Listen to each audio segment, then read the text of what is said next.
Hello दोस्तों, एक बार फिर से आप सभी का स्वागत है संकल्प सौरभ क्लासेस के इस यूट्यूब चैनल पर।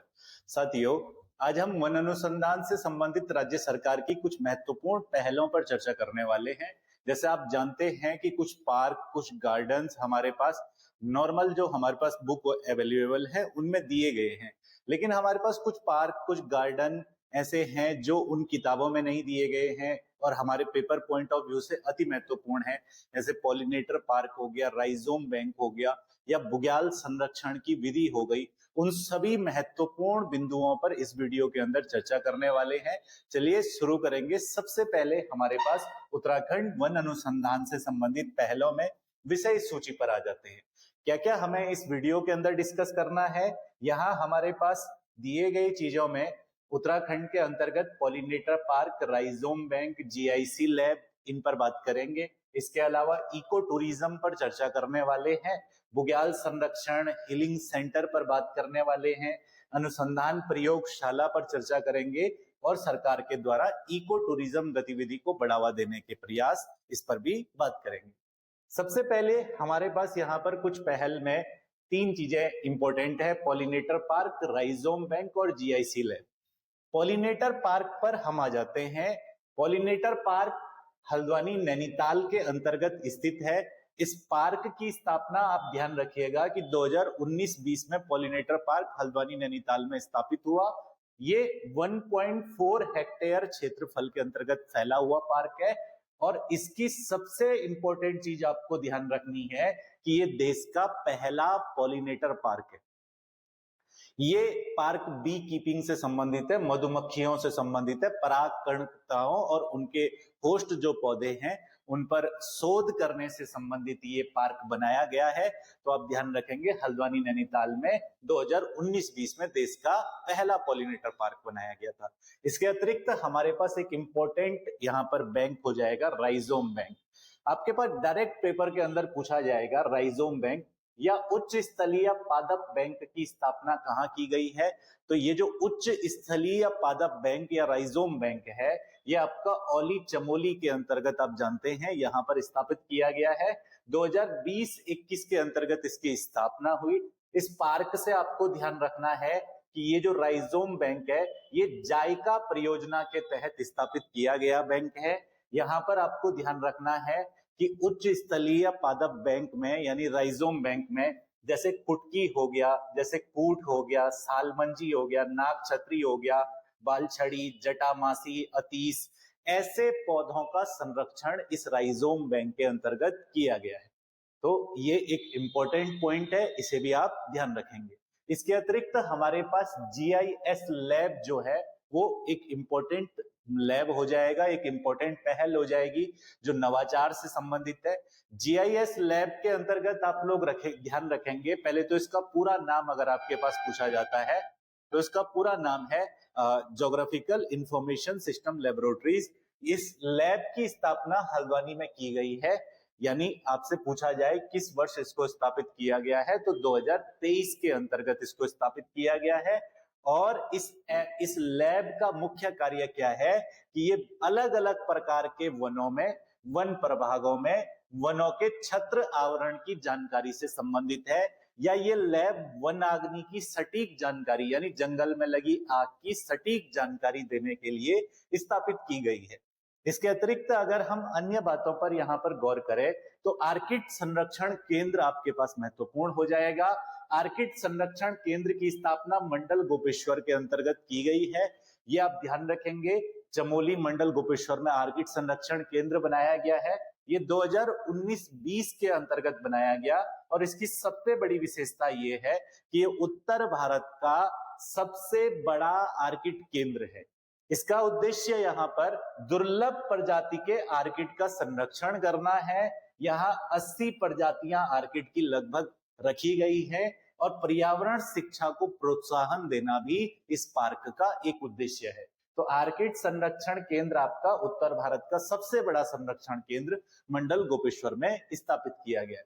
इसके अलावा हमारे पास प्रोसेसिंग यूनिट से इंपॉर्टेंट क्वेश्चन आ सकता है, प्रसंस्करण यूनिट वन विभाग द्वारा कहां स्थापित की गई है तो ये आप ध्यान रखेंगे, हल्द्वानी लाल कुआं के अंतर्गत ये प्रसंस्करण यूनिट स्थापित की गई है। इस यूनिट की स्थापना 2023 में की गई।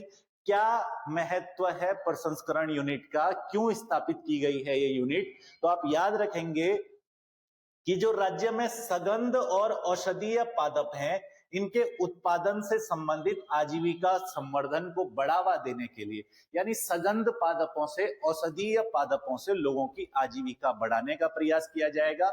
इससे लोगों को रोजगार देने का प्रयास करना, इसके अलावा इससे फाइनल प्रोडक्ट बनाना, इसके लिए हमारे पास प्रसंस्करण यूनिट बनाया गया है। ये प्रसंस्करण यूनिट आपका लाल कुआं हल्द्वानी के अंतर्गत 2023 में स्थापित हुआ। इसके अतिरिक्त अगर हम यहाँ गौर करें तो एक इंपॉर्टेंट पॉइंट आपके पास बांस एवं रेशा विकास परिषद है। पेपर में डायरेक्ट आपसे अगर पूछा जाए कि उत्तराखंड में बांस एवं रेशा विकास परिषद की स्थापना कब हुई, तो आप ध्यान रखेंगे 2011-12 के अंतर्गत राज्य में बांस एवं रेशा विकास परिषद स्थापित किया गया। ये बांस एवं रेशा योजना के तहत स्थापित किया गया है। इसका उद्देश्य यहाँ पर बांस आधारित उद्योगों को बढ़ावा देना है, रेशा उत्पादन में वृद्धि करना है और स्थानीय रोजगार का सृजन करना है। ये सभी लक्षित उद्देश्य है। ये आप चाहें तो ध्यान रख सकते हैं। मूल रूप से आपके पास तिथि इंपॉर्टेंट हो जाएगी, 2011-12 में बांस एवं रेशा विकास परिषद की स्थापना हुई है। इसके अतिरिक्त अगर हम आगे बढ़े तो हमारे पास इको टूरिज्म पहल सरकार की एक महत्वपूर्ण पहल है। इस पर अगर हम बात करें तो इको टूरिज्म जो योजनाएं हैं या उनका विकास है, उससे संबंधित कुछ बातों पर गौर करेंगे। सरकार जंगल सफारी, वाइल्ड लाइफ सेंचुरी, ये नेशनल पार्क में यहाँ पर टूरिज्म जो है वो बढ़ाना चाहती है और इसके लिए सरकार ने समय समय पर अलग अलग योजनाएं लागू की है। जैसे पारिस्थितिकीय पर्यटन योजना राज्य सरकार के द्वारा 2013 में लागू की गई। इस पूरी योजना का उद्देश्य ये था कि प्रदेश में इको पर्यटन को बढ़ावा देना। तो डायरेक्ट आपसे पूछेगा कि पारिस्थितिकीय पर्यटन योजना यानी जो हमारे पास इको टूरिज्म योजना है, वो योजना कब शुरू की गई? तो 2012-13 के अंतर्गत शुरू की गई। और इसका उद्देश्य क्या था? इसका उद्देश्य था कि पारिस्थितिकी पर्यटन को बढ़ावा देना। ग्रामीण इको टूरिज्म योजना, ग्रामीण क्षेत्रों में भी जो पर्यावरण से संबंधित टूरिज्म है, वन क्षेत्रों से संबंधित टूरिज्म है, उसको बढ़ावा देने के लिए ग्रामीण इको टूरिज्म योजना 2015-16 के अंतर्गत सरकार ने लॉन्च की है। इन दोनों चीजों से महत्वपूर्ण आपके पास एक पॉइंट हो जाएगा। यदि आपसे डायरेक्ट पूछ लिया जाता है कि Uttarakhand eco tourism development corporation की स्थापना कब हुई, तो आप ध्यान रखेंगे कि Uttarakhand eco tourism development corporation 2016 में स्थापित हुआ। ये कंपनी एक्ट 2013 के तहत रजिस्टर्ड है। जो आपके लिए अहम जानना नहीं है, आप इसको छोड़ सकते हैं। पर इको टूरिज्म डेवलपमेंट कॉर्पोरेशन की स्थापना अगर आपसे पूछता है तो आप ध्यान रखेंगे कि 2016 के अंतर्गत इसकी स्थापना हुई। ये राज्य में इको टूरिज्म से संबंधित पर्यटन की गतिविधियों को संचालित करता है। जैसे पर्वतारोहण हो गया, रॉक क्लाइंबिंग है, ट्रैकिंग है, राफ्टिंग है, सफारी है, कैंपिंग है। ये गतिविधियों को बढ़ावा देने का प्रयास करता है, जिससे से ज्यादा मात्रा में पर्यटक इन गतिविधियों के लिए उत्तराखंड आए और राज्य की अर्थव्यवस्था को गति मिले। तो Uttarakhand eco tourism development board 2016 के अंतर्गत हमारे पास बनाया गया। अब यहाँ एक इंपॉर्टेंट पहल बुग्यालों के संरक्षण से संबंधित है। इसमें आप ध्यान रखेंगे, यदि आपके पेपर में पूछा जाए कि राज्य सरकार के द्वारा बुग्यालों के संरक्षण के लिए कौन सी विधि का प्रयोग किया जा रहा है, तो हाल ही में राज्य सरकार के द्वारा बुग्यालों के संरक्षण के लिए जियो जूट विधि का प्रयोग किया जा रहा है। ये जियो जूट विधि क्या है? देखिए, बुग्यालों में सबसे बड़ी समस्या क्या हो रही है कि मृदा के क्षरण के कारण, मृदा के अपरदन के कारण बुग्याल भूमि का ह्रास हो रहा है, यानी बुग्याल की भूमि लगातार कम होती जा रही है। ऐसे में बुग्यालों के मृदा अपरदन को रोकने के लिए, मिट्टी के काट छाट को बुग्यालों में रोकने के लिए सरकार ने एक नई विधि अपनाई है जिसका नाम है जियो जूट विधि। आप नाम याद रखेंगे कि बुग्याल संरक्षण के लिए सरकार ने जियो जूट विधि का प्रयोग किया है। जियो जूट से तात्पर्य है यहाँ पर सरकार जूट के बोरे के पैचेस बना करके बुग्यालों में मृदा संरक्षण को रोकने का प्रयास कर रही है। कई जगह पर जूट के जो बोरे हैं उनमें चीड़ की पत्तियों को यानी पिरूल को भर करके चेक डैम वगैरह बनाए गए हैं, जिससे मृदा संरक्षण को रोका जा सके, मृदा का संरक्षण किया जा सके और मृदा क्षरण को रोका जा सके। तो जियो जूट विधि का प्रयोग अभी जो है रुद्रप्रयाग, टिहरी, पिथौरागढ़ और बद्रीनाथ वन प्रभाग के द्वारा किया जा रहा है। ये एक अभिनव पहल है, एक नई पहल है और प्रदेश के अंतर्गत इसी पहल से बुग्यालों के संरक्षण पर कार्य हो रहा है। तो आपसे डायरेक्ट पेपर के अंदर पूछेगा कि प्रदेश में किस विधि के तहत बुग्याल संरक्षण किया जा रहा है, तो आप याद रखेंगे जियो जूट विधि के तहत। इसके अलावा हमारे पास एक इंपॉर्टेंट पॉइंट यहाँ पर हीलिंग सेंटर से है। अगर फॉरेस्ट हीलिंग सेंटर आपके पास बोलेगा, वन हीलिंग सेंटर, ये आपका रानीखेत अल्मोड़ा के अंतर्गत स्थित है। आप जानते हैं कि 2021-22 में स्थापित हुआ। ये देश का पहला फॉरेस्ट हीलिंग सेंटर है और ये चीड़ के जंगल में स्थापित किया गया है। क्या है फॉरेस्ट हीलिंग सेंटर? यहाँ पर देखिए, आप यहाँ पर एक इंपॉर्टेंट पॉइंट याद रख सकते हैं और ये आपके पेपर में पूछा भी जा सकता है। चीड़ का जो पेड़ा है, चीड़ का जो पेड़ होता है हमारे पास, इससे हमारे पास यहाँ पर एक प्रकार का रसायन उत्सर्जित होता है। चीड़ के पेड़ से उत्सर्जित होने वाला जो रसायन है उसको हम लोग फाइटोनसाइड्स कहते हैं। फाइटोनसाइड्स जो रसायन है वो चीड़ के पेड़ से प्राप्त होता है और इससे स्ट्रेस को कम करने में मदद मिलती है। तनाव स्तर को कम करने के लिए रसायन जो है वो जाना जाता है। तो इस पर शोध करने के लिए हीलिंग सेंटर हमारा काम कर रहा है। याद रखेंगे, अगर पेपर में पूछा जाता है कि फाइटोनसाइड्स रसायन जो है वो किस पेड़ से प्राप्त होता है, तो ये चीड़ के पेड़ से प्राप्त हो रहा है। इसके अलावा अगर हम यहाँ पर बात करेंगे तो हमारे पास बायोडाइवर्सिटी गैलरी भी एक इंपॉर्टेंट पॉइंट है। बायोडाइवर्सिटी गैलरी कहाँ विकसित की गई है? तो हल्द्वानी में। डायरेक्ट आपसे पूछा जाता है कि जैव विविधता गैलरी कहाँ है, तो ये गैलरी हल्द्वानी में स्थापित है। 2020-21 में इसकी स्थापना हुई। यहाँ फ्लोरा और फौना की लगभग 101 प्रजातियों के भव्य चित्र रखे गए हैं। कहने का मतलब ये है कि ये जो बायोडाइवर्सिटी गैलरी है, इसमें पर्यटकों के लिए 101 प्रकार के अलग अलग प्रकार के जो है फ्लोरा और फौना यानी पादप और जीवों के 101 प्रकार के चित्र इसमें लगाए गए हैं और ये हमारे पास 2020-21 में हल्द्वानी में स्थापित किया गया। तो इसको ध्यान रखेंगे आप, बायोडाइवर्सिटी गैलरी। इसके अतिरिक्त अगर हम आगे बढ़े तो हमारे पास लाइकेन पार्क, आप सभी जानते हैं कि पिथौरागढ़ मुंशियारी के अंतर्गत स्थित है। 2019-20 में बना। इसकी सबसे बड़ी विशेषता यह है कि ये विश्व का पहला लाइकेन पार्क है। यहाँ हिमालय पारिस्थितिकी में लाइकेन प्रजाति की महत्ता को ये पार्क प्रदर्शित करता है और यहाँ 85 से अधिक लाइकेन की प्रजातियां हैं। 85 से अधिक शैवाल की प्रजातियां या कवक की प्रजातियां हम कह सकते हैं, वो इस पार्क के अंतर्गत मौजूद है। तो लाइकेन पार्क आपका मुंशियारी पिथौरागढ़ में 2019-20 में स्थापित हुआ। इसके अलावा अगर हम बात करें तो क्रिप्टोगैमिक गार्डन हमारे पास इंपॉर्टेंट हो जाएगा। क्रिप्टोगैमिक गार्डन आपका जो है ये देववन देहरादून के अंतर्गत स्थित है। इसकी स्थापना 2019-20 में की गई थी और ये देश का पहला क्रिप्टोगैमिक गार्डन है।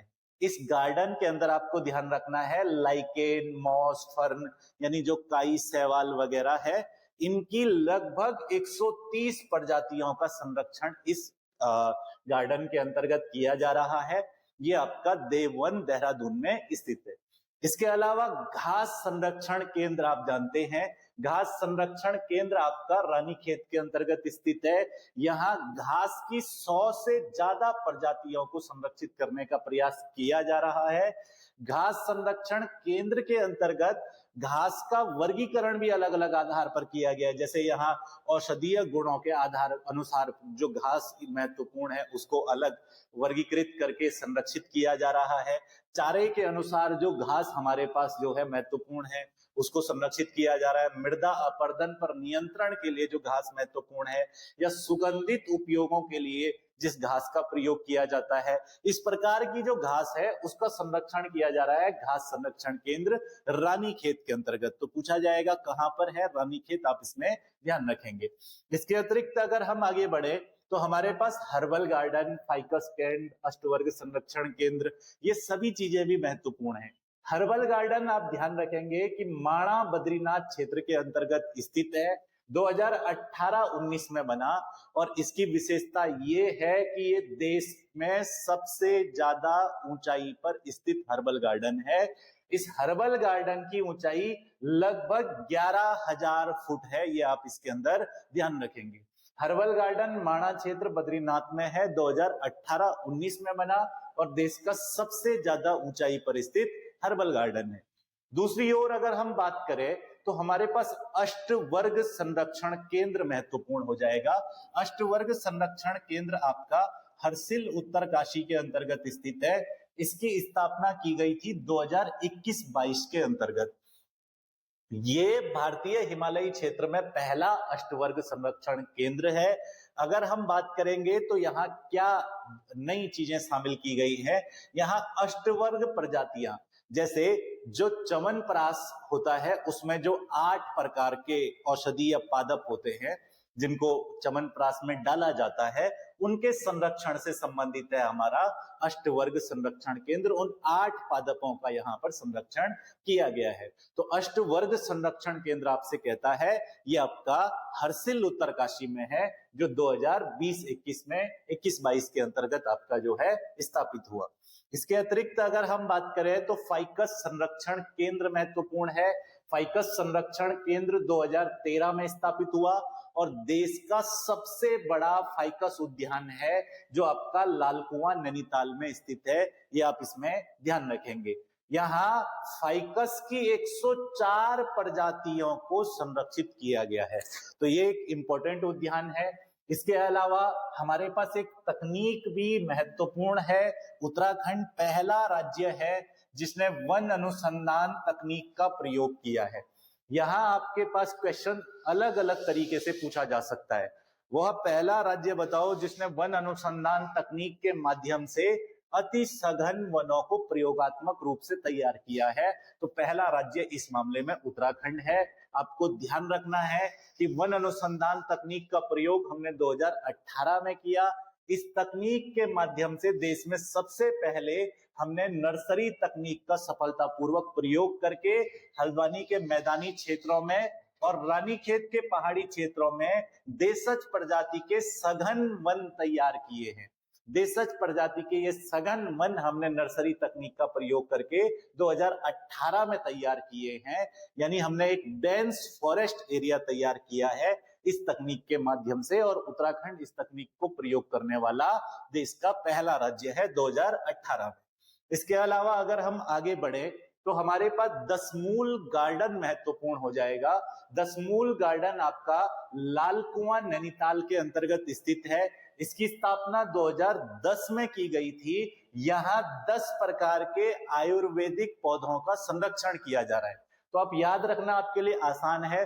दसमूल गार्डन यानी 2010 में स्थापित हुआ और 10 प्रकार के ही यहाँ पर पौधों का संरक्षण किया जा रहा है।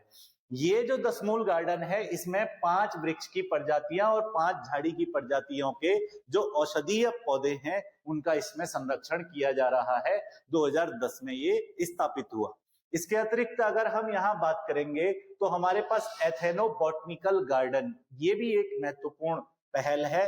आप जानते हैं कि हमारे धर्म ग्रंथों में जैसे रामायण है, महाभारत है, या हमारे सिख धर्म संबंधित ग्रंथ हैं, बौद्ध धर्म से संबंधित ग्रंथ हैं, उनमें अलग अलग प्रजाति के औषधीय पादपों का वर्णन हमको देखने को मिलता है।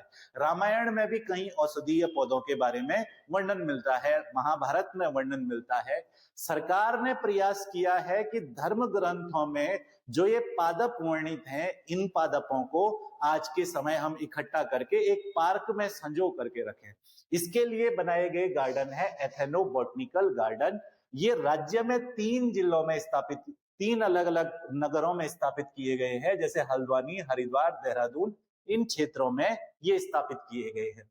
ये जो एथेनो बॉटनिकल गार्डन है हमारे, ये वाटिकाएं आप जानते हैं कि रामायण वाटिका, महाभारत वाटिका आपका हल्द्वानी के अंतर्गत है।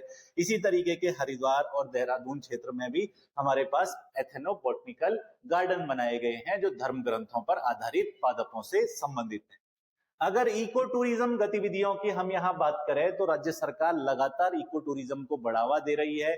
जैसे अभी 27 नेचर पार्क, 12 नेचर कैंप या 20 बर्ड वॉचिंग डेस्टिनेशन, 6 जंगल सफारी जोन सरकार ने स्थापित किए हैं। 2 नए नेचर पार्क हल्द्वानी और रामनगर में बनाए हैं। इसके अलावा नेचर कैंप प्लेसेस कुछ नए बनाए हैं, जैसे मसूरी, पौड़ी, नैनीताल, बद्रीनाथ, रामनगर, चक्राता। यहाँ कुछ नए नेचर कैंप प्लेस डेवलप किए हैं। ये सभी सरकार का पर्यटन को बढ़ावा देने का एक उद्देश्य है। और इस चैप्टर के अंतर्गत हमारे पास आज हम यहीं तक डिस्कस करने वाले हैं। मुझे उम्मीद है कि आपको ये वीडियो पसंद आया होगा। अगर आपको ये वीडियो अच्छा लगा तो चैनल को सब्सक्राइब करना ना भूलें। इसी के साथ आप सभी का धन्यवाद।